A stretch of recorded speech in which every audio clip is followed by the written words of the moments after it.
Di balik setiap angka di pasar saham, selalu ada cerita. Dan hari ini, ceritanya lumayan, dramatis. Kita bakal bedah apa yang sebenarnya bikin bursa kita guncang hebat. Oke, coba bayangin ya. Tanggal 28 Januari 2026, tiba-tiba aja pasar saham kita anjlok parah. Ini bukan turun biasa loh, ini bener-bener kayak terjun bebas yang bikin semua orang kaget.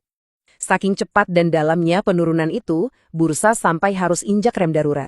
Jam 1:43 siang, semua perdagangan dihentikan. Di stop total selama setengah jam. Kenapa? Ya biar nggak ambruk sekalian pasarnya.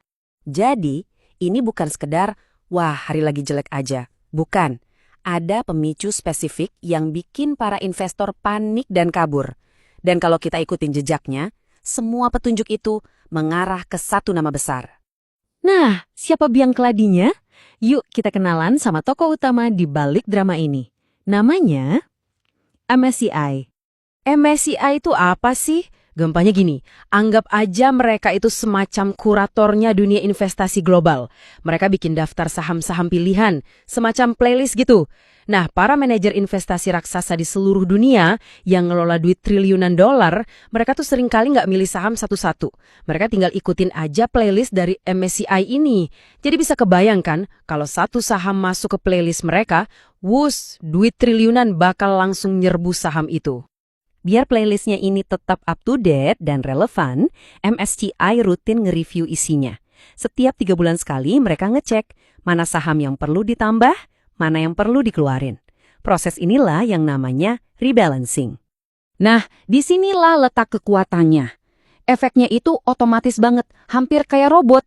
Kalau MSCI bilang saham A masuk daftar, semua fund manager gede di dunia itu kayak dapat perintah, wajib beli. Sebaliknya, kalau saham B dikeluarin, perintahnya juga jelas, wajib jual, nggak pakai mikir panjang. Jadi ini benar-benar mesin penggerak pasar yang super kuat. Nah, masalahnya muncul di sini.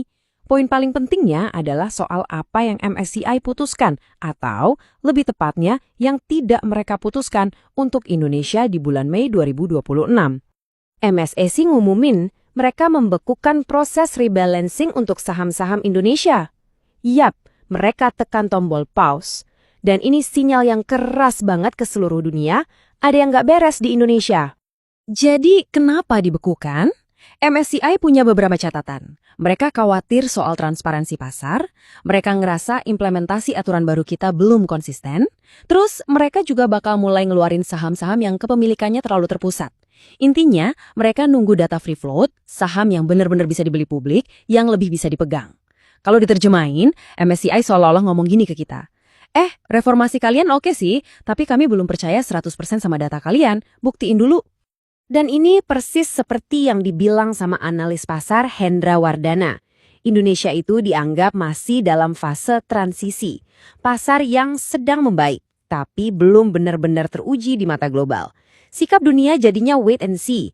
Ya, sambil nunggu, keran investasi baru ke kita jadi macet deh. Oke, jadi keputusan pembekuan itu gimana caranya bisa bikin pasar ambyar? Nah, ini dia efek dominonya. Biar kebayang seberapa kuat pengaruh MSCI, ada riset yang nunjukin cuma gara-gara pengumuman dari mereka aja, volatilitas pasar kita bisa loncat sampai 46%. Gila kan? Cuma pengumuman doang loh. Nah, dengan adanya pembekuan ini, harapan investor kalau bakal ada saham-saham baru yang masuk daftar MSCI dan diborong asing langsung lenyap. Nggak ada katalis. Yang terjadi malah sebaliknya.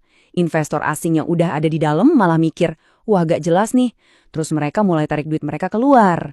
Dan dampaknya langsung kelihatan di papan perdagangan. Lihat aja data penjualan asing ini. Saham-saham gede kita, saham blue chip, kayak BBRI, BBCA, Telkom, semuanya dilepasin sama asing. Angkanya miliaran rupiah dalam sehari. Ini bukan jual-jual kecil, ini beneran aksi jual besar-besaran. Oke, situasinya lagi goyang begini. Terus kita sebagai investor harus gimana dong? Menurut para ahli, kayak Ibu Liza Camelia Suryanata, kuncinya satu, jangan panik. Investor tidak perlu panik selling, kata beliau, tetapi mereka perlu lebih selektif. Jadi ini bukan waktunya buat jual semua aset sambil tutup mata, tapi justru waktunya buat mikir lebih cerdas.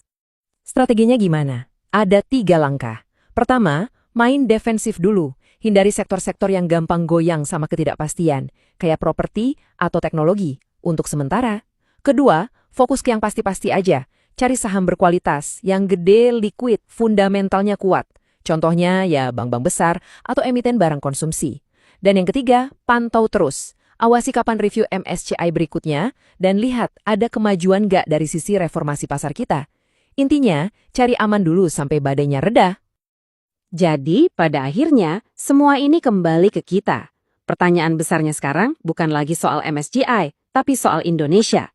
Mampukah kita, dengan semua reformasi pasar yang ada, meyakinkan kembali para pemain besar global? Bisakah kita membuktikan bahwa pasar kita ini layak dipercaya dan siap buat main di Liga Dunia? Nah, itu yang akan menentukan arah pasar kita ke depan.